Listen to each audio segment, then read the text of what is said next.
All right, halftime of the Peach Bowl, the first of today's playoff games, the first of only two playoff games today. I'm sure you've heard by now the Sugar Bowl that was supposed to be played tonight at 8:45 has been postponed to tomorrow night at 8:45. If you have any questions at all about that, I'm live streaming right now, and you can go there. I'm not actually on the stream, but the comment section will provide you literal nonstop updates about the Sugar Bowl postponement that everyone knows about.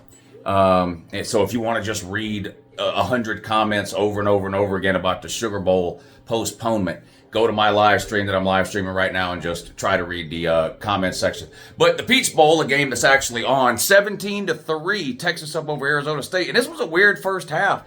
Texas scored quick in the first quarter. Two quick touchdowns, a punt return, a long pass play, and they were up 14-0 basically before the game even started. Arizona State manages to get a field goal. They miss another field goal at the end.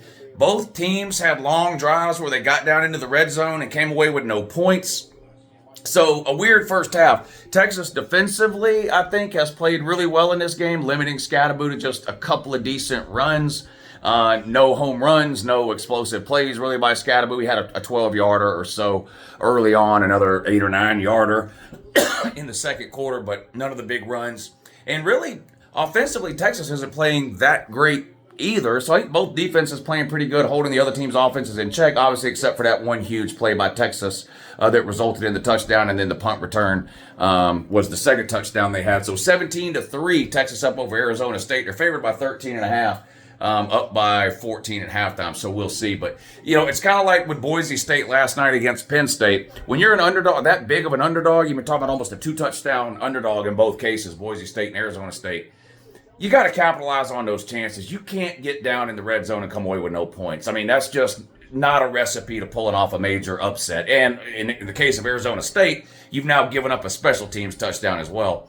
You want to do those things in order to try to pull off an upset, if you're Arizona State. You want to get a special teams touchdown, right? You need to make your field goals. You need the other team to miss their field goals, the other team to turn the ball over, the other team to make mistakes.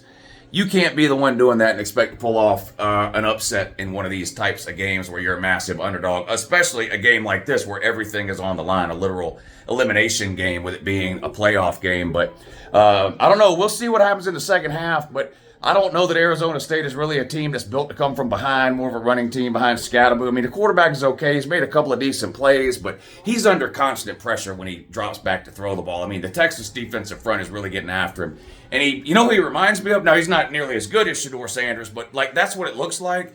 He literally they snap him, he's in a shotgun, they snap him the ball, and right away he's under pressure, and he's running around in a lot of cases 15, 20 yards backwards back behind the line of scrimmage before he chunks the ball downfield, throws it away, gets sacked, whatever the case. Almost looks like they're just kind of drawing plays up in the dirt because the offensive line is just not able to protect him at all. And I don't know, unless Scatterboo works his magic in the second half, it's hard to see Arizona State coming back and winning this game. Again, when you watch the game, it's not that they're getting blown away. I know they're down 14, and that's bad. But again, one of those touchdowns for Texas was off of a huge passing play. The other one was off of a punt return for a touchdown. It's not like Texas is getting the ball on their 20-yard line and just driving down the field 8 yards at a time and scoring every single time they get the ball. I mean, that's clearly not what's happening here.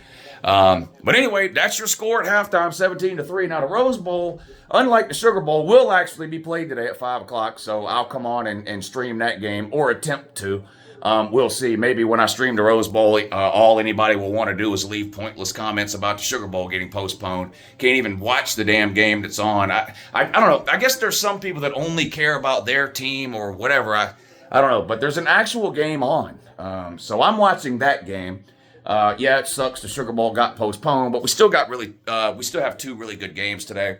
And now we get a good game tomorrow. The Sugar Bowl tomorrow. I guess same time, 8:45, Georgia and Notre Dame. But it has been postponed for one day. Anyway, I'm live now. If you need constant, pointless, literal second-by-second updates about the Sugar Bowl being postponed, you can go to my live video right now. There's literally 778 people in there right now constantly typing about the Sugar Bowl being postponed. Have a good day.